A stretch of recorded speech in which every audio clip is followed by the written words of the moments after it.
आज मैं बात करता हूँ एक सब्जी की।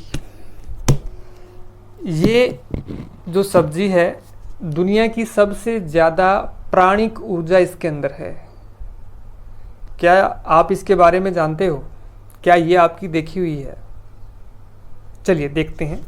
आप क्या सोचते हैं इसके बारे में? क्या नाम हो सकता है इसका?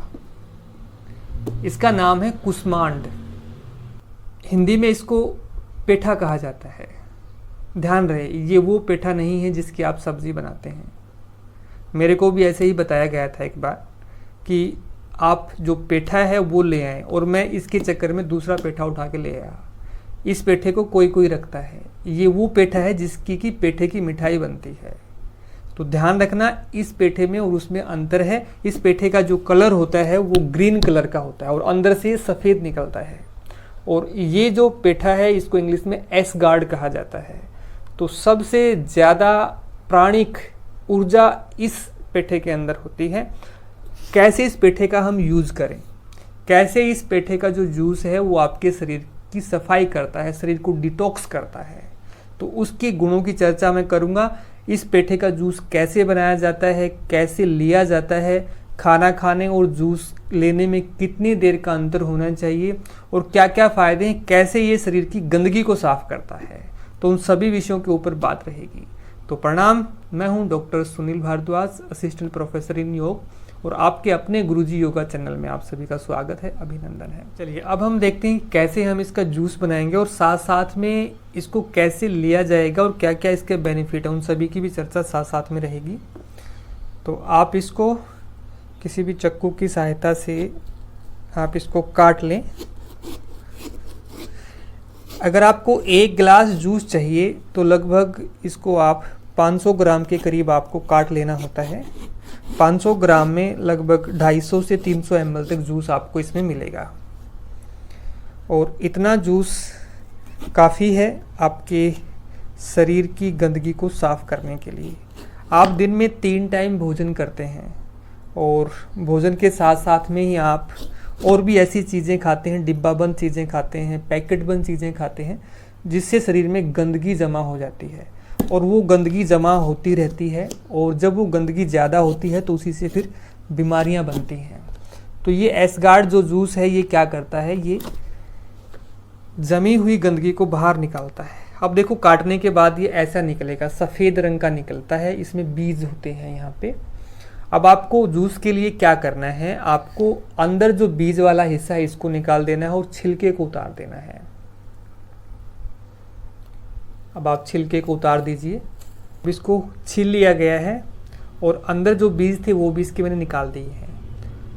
अब इसको इस प्रकार से आप काट लें कि ये आपके जहाँ से भी आपको जूस निकालना। देखिए, आप इसका जूस जो है मिक्सर के माध्यम से, जूसर के माध्यम से निकाल सकते हैं अगर आपके घर में जूसर है। जूसर नहीं है तो कोई भी कहीं से भी आप इसको स्क्रैप कर करके, इसको कद्दूकस करके भी आप इसका जूस निकाल सकते हैं। इसमें जूस की मात्रा ज़्यादा होती है और जल्दी ही जूस इसका निकल जाता है।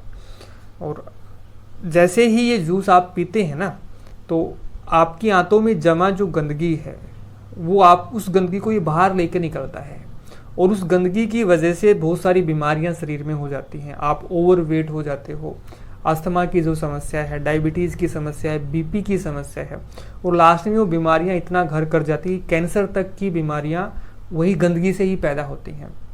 तो शरीर को पूरी तरह से डिटॉक्स ये जूस कर देता है, पूरी गंदगी को बाहर निकाल देता है। अब ध्यान रखना है, ये जो जूस बनेगा, बन के जब आप इस जूस को पिएंगे तो खाने का और जूस का अंतर ध्यान रखना। जब भी आप इस जूस को पिएं तो लगभग 2-2.5 घंटे का अपना गैप ज़रूर दे देना, उसके बाद ही आप भोजन करना, ताकि ये शरीर के अंदर जाके आपके पेट में जाएगा, उसके बाद आपकी आंतों में जा करके पूरे शरीर को डिटॉक्स कर सके आराम से। अगर आप ऊपर से खाते रहे तो ये अपना काम नहीं कर पाएगा, तो इसलिए इसको अपना काम करने दें, थोड़ा सा पेट को आप खाली रखें। अब जूस कैसे बनाएंगे, अब देखिए, इसको छोटे पीसीज में मैं काट लेता हूँ। चलिए अब हम इसका जूस बनाते हैं।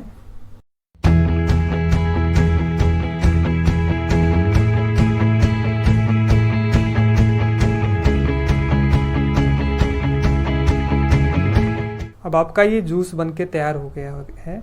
अब आप सोचते होंगे कि ये जूस कैसा है आप देख पा रहे होंगे, बिल्कुल वाइट कलर का है ये, इसका कोई कलर नहीं है। स्वाद कैसा है, तो इसका जो स्वाद होता है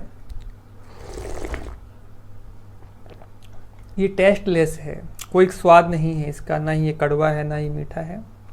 बस इसको आप वैसे भी पी सकते हैं जैसा ही निकलता है, या फिर आप इसके अंदर थोड़ी सी काली मिर्ची मिला सकते हैं और थोड़ा सा सेंधा नमक भी यूज कर सकते हैं मिलाना चाहें तो, नहीं तो ज़रूरत इसमें नहीं है। काली मिर्ची के लिए बोला जाता है कि आप मिला सकते हैं इसमें। तो ये कितनी देर में हमें पी लेना चाहिए, जैसे ही आपने जूस निकाला है तो 15 मिनट में आप इसको पी लें, ज़्यादा देर तक आप इसको ना रखें। तो 15 मिनट के अंदर आपको सिप सिप करके, जैसे आपने पिया फिर थोड़ी देर आप रुकें, ऐसे सिप सिप करके आपको ये जूस पीना होता है। और ये काम क्या करता है, जैसे ये तन और मन दोनों को शुद्ध करता है, शरीर की गंदगी को ये बाहर निकालता है। शरीर की गंदगी बाहर निकलने से मन के भी विकार दूर होते हैं, क्योंकि जैसा तन होता है वैसा ही मन होता है, जैसा अन्न खाते हैं उसी से मन का निर्माण होता है। तो आपने ये जो जूस पिया शरीर की गंदगी को साफ करेगा, तो मन भी आपका शुद्ध होने वाला है। जैसे ही आप ये जूस पीते हैं ना, विद इन ए वीक आपकी जो स्किन है वो चमक उठेगी, क्योंकि सारे के सारे जो मल हैं शरीर से वो आपके बाहर हो जाएंगे और चेहरा आपका चमक उठेगा। फुंसियाँ जो है चेहरे की वो आपकी खत्म हो जाएंगी, झुर्रियों को ये समाप्त करता है। इसके अलावा आपके फैट को बैलेंस करता है। आप ज़्यादा मोटे हैं, 10 से 15 दिन तक लगातार अगर आप इस जूस को पियेंगे तो आप देखेंगे कि आपका वेट लॉस हो रहा है, आप बैलेंस हो रहे हैं, फैट जो था वो आपका डिजोल्व हो रहा है, गंदगी शरीर से बाहर निकल रही है, और जो बड़ी बीमारी होने वाली है कोई, उसके खतरे से आप बच जाते हैं। तो सभी जो स्किन डिजीज़ हैं आपकी, उनमें आपके बेनिफिशियल है। अब आपके मन में विचार आ रहा होगा, सही सर कहीं ये जो जूस है इसकी तासीर ठंडी तो नहीं, अस्थमा वाले ले सकते हैं क्या? हाँ, अस्थमा वाले भी इसको ले सकते हैं। इसका ये नहीं कि ये बिल्कुल ही कोई ठंडी तासीर का कोई ये जूस होता है। तो आपके डाइजेशन को ये ठीक करता है, ब्रोंकाइटिस को ये ठीक करता है, एलर्जी को ये ठीक करता है। तो ये एक तरह से मैं कहूँ कि एक रामबाण जूस है जो शरीर को पूरी तरह से डिटॉक्स कर देता है, पूरी तरह से ये जूस शरीर को साफ कर देता है। जूस को हर रोज़ ले सकते हैं, हर रोज़ ने लेके इसको वीक में 2 से 3 बार भी ले सकते हैं। और अगर ये पेठा अगर मार्केट से आप लेके आते हैं तो ये जो पेठा है इसको आप स्टोर करके भी रख सकते हैं, ये ख़राब नहीं होता है। आपने ये काट लिया, उसके बाद आप इसको ठंडे स्थान पे आप इसको रख सकते हैं, फ्रीज में भी आप रख सकते हैं। और आप इस पेठे का जो जूस है वो 10 दिन तक 15 दिन तक भी आप इसको यूज़ कर सकते हैं। और या छोटे साइज़ का भी अपना पेठा आप मार्केट से ले सकते हैं। तो इस जूस को आप पिएं, इसका कोई साइड इफ़ेक्ट नहीं है, और ये दुनिया का सबसे प्राणिक जूस है, सबसे अल्कलाइन नेचर का जूस है ये। और इसीलिए हमारे शास्त्रों में इसी पेठे की मिठाई भी बनती है, और उस मिठाई को बड़ा ही शुद्ध दृष्टि से देखा जाता है। कहीं पर भी उस मिठाई को यूज़ कोई भी व्यक्ति कर सकता है, उसमें कोई किसी प्रकार की मिलावट नहीं होती है। तो कुष्मांड नाम से प्रसिद्ध ये पेठा, इसका जूस आप पिएं। और इससे रिलेटेड अभी भी कोई आपका प्रश्न है, कोई डाउट है, तो आप उस चीज़ को कमेंट बॉक्स में डाल के पूछ सकते हैं। वीडियो पसंद आई है तो इसको आप लाइक करें, पहली बार चैनल को देख रहे हैं तो चैनल के साथ जुड़ें, सब्सक्राइब करें। धन्यवाद, फिर मिलते हैं किसी ऐसी ही महत्वपूर्ण जानकारी के साथ। जय हिंद, जय भारत।